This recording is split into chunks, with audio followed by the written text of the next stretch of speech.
آپ جانتے ہیں کہ حضرت ابراہیم علیہ السلام کو اللہ پاک نے کلیم اللہ یعنی اپنے دوست کے لقب سے نوازا۔ کبھی آپ نے یہ سوچا کہ اللہ پاک نے حضرت ابراہیم علیہ السلام کو کلیم اللہ کے لقب سے کیوں نوازا؟ اللہ پاک کو حضرت ابراہیم علیہ السلام کی ایسی کون سی خوبیاں پسند ہیں کہ اللہ پاک نے انہیں اپنے دوست کے لقب سے نوازا؟ اللہ تعالیٰ نے قرآن پاک میں حضرت ابراہیم علیہ السلام کی شخصیت کے متعلق متعدد مقامات پر بہت کچھ بتایا۔ دو جگہ تو یہ بھی بتایا کہ حضرت ابراہیم علیہ السلام کتنے نرم دل انسان تھے، وہ ایک بہت پیار کرنے والی شخصیت اور رحم دل انسان تھے۔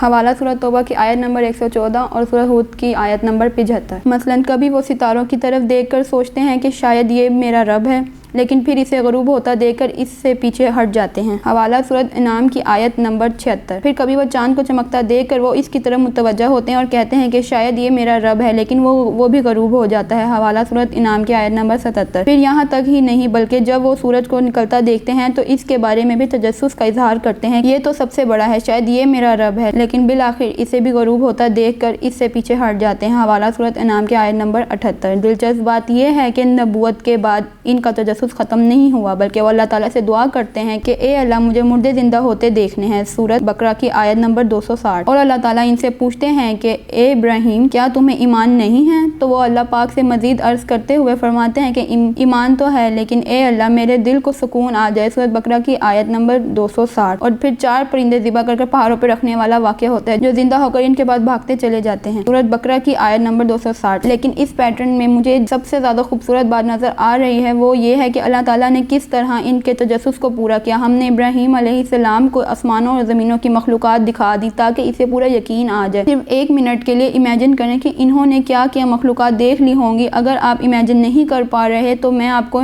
ہنٹ دیتی ہوں۔ عبد الرحمن بن عائش ایک تابعی تھے، انہیں یہ بات ایک صحابی نے بتائی کہ ایک مرتبہ ہم صبح کے وقت محمد صلی اللہ علیہ وآلہ وسلم کے پاس گئے تو دیکھا کہ آپ کے چہرے پر ایک حیرت انگیز سی خوشی اور چمک آ رہی ہے۔ جب ہم نے پوچھا تو آپ صلی اللہ علیہ وآلہ وسلم نے ہمیں رات کو دیکھا اپنا ایک خواب سنایا کہ آج رات میں نے اپنے رب کو سب سے بہترین شکل میں دیکھا اور میں نے کہا کہ اے اللہ میں حاضر ہوں، اے اللہ میں حاضر ہوں، اور پھر اس نے اپنا ہاتھ میرے دونوں کندھوں کے درمیان اس طرح رکھا کہ مجھے اپنے سینے میں اس کی ٹھنڈک محسوس ہوئی اور اس وقت آسمان اور زمین کی ہر چیز میرے سامنے آ گئی۔ حوالہ مسند احمد 8979۔ اور یہاں تک بتانے کے بعد حضرت محمد صلی اللہ علیہ وآلہ وسلم نے سورۃ انعام کی وہی آیت دوبارہ دہرائی کہ ہم نے ابراہیم کو آسمانوں اور زمینوں کی تمام مخلوقات دکھا دی تاکہ اسے یقین ہو جائے۔ اور اب آپ امیجن کریں کہ حضرت ابراہیم علیہ السلام کو وہ کون سی مخلوقات دکھائی گئی ہوں گی کہ جن کو دیکھنے کے بعد ان کو یقین دلایا گیا کہ وہ اپنے پیارے بیٹے حضرت اسماعیل علیہ السلام کو قربان کرنے کے لیے تیار ہو گئے۔ لیکن مزے کی بات ہے کہ پیٹرن ابھی یہاں بریک نہیں ہوتا۔ جس رات حضرت محمد صلی اللہ علیہ وآلہ وسلم معراج پر گئے اس رات کے بارے میں سورہ نجم میں ایک آیت آئی، ایک ایسی آیت جو 6 اور 7ویں آسمان کے دائرے کے حوالے سے ہے۔ سدرۃ المنتہا اور جنت المأویٰ کے قریب اس نے اپنی رب کی بڑی بڑی نشانیوں میں سے کچھ نشانیاں دیکھ لیں۔ حوالہ سورۃ نجم آیت 18۔ 7ویں آسمان کے اوپر وہ جگہ جہاں بڑی بڑی نشانیاں موجود ہیں، آپ صلی اللہ علیہ وآلہ وسلم نے ایک اور شخص کو بھی دیکھا تھا، ایک ایسے نبی کے جو نشانیوں کے بارے میں بہت متجسس ہوا کرتے تھے۔ حضرت ابراہیم علیہ السلام کے بیٹھنے کے پوسٹر پر غور کریں، آپ صلی اللہ علیہ وسلم نے بتایا کہ وہ بیت المعمور کی دیوار کے ساتھ ٹیک لگا کر اطمینان سے بیٹھے ہوئے تھے، جیسے ایک مطمئن شخص اپنے تمام تجسس پورے ہونے کے بعد ٹیک لگا کر سکون سے بیٹھا ہو۔ یاد ہے انہوں نے ہی تو وہ دعا مانگی تھی کہ اے اللہ مجھے کوئی بڑی نشانی دکھا تاکہ میرے دل کو سکون آ جائے، اور اس وقت بڑی بڑی نشانیوں والی جگہ پر وہ کیسے پرسکون ہو کر ٹیک لگائے بیٹھے ہیں۔ اس تھریڈ کا آغاز میں نے ابراہیم علیہ السلام کی شخصیت کے ایک خاص پہلو سے کیا تھا جس کی اللہ تعالیٰ نے 2 مرتبہ تعریف کی ہے کہ ابراہیم علیہ السلام ایک بہت نرم دل انسان تھے، لہذا 7ویں آسمان کے اوپر انہیں ایک ایسا چارٹ دیا گیا جسے واقعی ایک نرم دل والا انسان ہی کر سکتا ہے۔ امام بہقی نے اپنی کتاب دلائل النبوت میں معراج کی رات کا واقعہ بہت تفصیل کے ساتھ بیان کیا ہے کہ یہ وہ واقعہ ہے جس کے اندر مجھے اپنا پیٹرن پورا ہوتا ملا کہ جب آپ صلی اللہ علیہ وآلہ وسلم نے حضرت ابراہیم علیہ السلام کو دیکھا تو اس وقت ان کے پاس بہت سارے چھوٹے چھوٹے بچے بھی کھیل رہے تھے۔ یہ ان بچوں کی روحیں تھیں جو بہت چھوٹی عمر میں ہی فوت ہو جایا کرتے تھے، اور یہ وہ بچے ہیں جن کی روحیں ایک بہت ہی نرم دل نبی کے پاس 7ویں آسمان پر کھیلنے چلی جاتی ہیں۔ وہ نرم دل نبی جو اپنے تمام تجسس پورے ہونے کے بعد پرسکون ہو کر